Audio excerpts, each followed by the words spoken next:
Баршаңызға қайырлы күн достар, менің каналыма қош келіпсіздер. Бүгін сіздермен дәл осындай өте дәмді болып шығатын, ерекше және қанша жесеңіз де салмақ қоспайтын ПП сирники жасайтын боламыз. Ең алдымен таза ыдысымызға сүзбемізді саламыз. Бір жұмыртқамызды саламыз. Тұз саламыз. Және дәл осындай сахар заменитель саламыз. Мен бұны үлкен супермаркеттен алғанмын. Және рисовый мука саламыз. Бұл рисовый муканы мен үйде өзім қолдан жасадым. Күрішті кофе малкада майдалап алдым. Енді барлығын дәл осылай араластырып аламыз. Сүзбелеріміз езіліп кетуі қажет. Ал енді қасықтың көмегімен 1-2 араластырып аламыз. Көрсетілген ұннан бөлек ұн салмаймыз. Енді дәл осылай ұнымыздың үстіне сиырымызды, яғни сирникімізді алып, дәл осылай формалар беріп шығамыз. Дәл осындай форма болу қажет. Енді пышақтың көмегімен әдемілеп кесіп аламыз.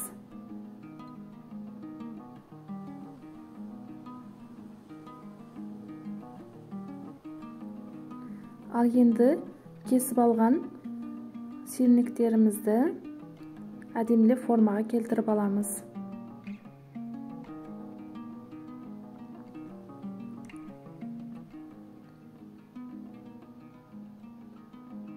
Мен осылай стаканның көмегімен айландырып дөңгелетіп алдым. Дәл осындай болып шығады. Барлығын дәл осылай дайындап аламыз. Достар, менің каналымда әртүрлі тағамдар, десерттер, салат, торттардың рецептері бар. Міндетті түрде кіріп көрсеңіздер болады. Барлығы сенімді, мен неше жылдан бері өзім қолданып келе жатқан рецепттер. Ал сирниктеріміздің барлығын дайындап алдық. Дәл осындай формада болады. Енді газға табамызды қоямыз. Орташа от болу қажет. Кішкене майлап жібереміз. Майламасаңыздар да болады. Мен сұйық маймен кішкене майлап жіберіп, сирниктерімдің барлығын бірінен кейін бірін салып алдым. Және қапқағын жауып 3-4 минутке қойдым. Ал 3-4 минут өтті. Енді аударып екінші жағын қызартырып алатын боламын.